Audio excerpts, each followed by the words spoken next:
የከፍተኛ ትምህርት ቅድመ ምረቃ መርሃ ግብር ተማሪዎች መውጫ ፈተና ከሰኔ 2 እስከ 10 2017 ዓ.ም እንደሚሰጥ የትምህርት ሚኒስቴር አስታወቀ። ተፈታኞች ለፈተና ሲመጡ ብሔራዊ መታወቂያ ፋይዳ መያዝ ይጠበቅባቸዋል ተብሏል።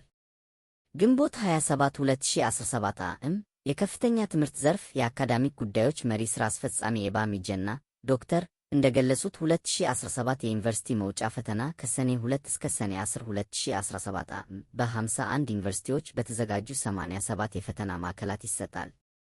ፈተናውን በ238 የትምህርት መርሃ ግብሮች ለ190,787 ቅድመ መደበኛ እጩ ተመራቂ ተማሪዎች በበይነ መረብ ለመስጠት አስፈላጊው ዝግጅት መጠናቀቁንም ዶክተር ኤባ ተናግረዋል።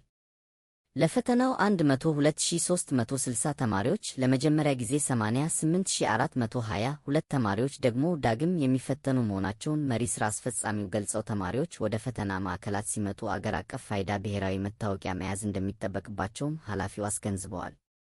በፈተና ወቅት ተንቀሳቃሽ ስልክ፣ ሜሞሪ ያለው የእጅ ሰዓት፣ የራስ ያልሆነ መታወቂያ፣ ያልተፈቀዱ ሂሳብ ማሽኖች፣ አጫጭር ማስታወሻዎች፣ የተጭበረበሩ ሰነዶች፣ ማንኛውንም አይነት የጦር መሳሪያ ይዞ መገኘት ክልክል መሆኑንም ዶክተር ኤባ አስረድተዋል።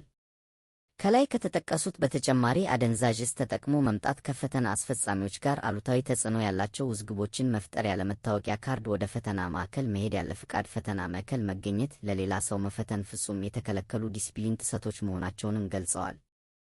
ከሰኔ 2 እስከ 10 2017 ለሚሰጠው አገር አቀፍ የመውጫ ፈተና 4017 ፈተና አስፈጻሚዎች እንደሚሳተፉም ጨምረው ተናግረዋል። ሌሎች መረጃዎች በፍጥነት እንዲደርሶችሁ ይህንን ቻናል ሰብስክራይብ አድርጉ።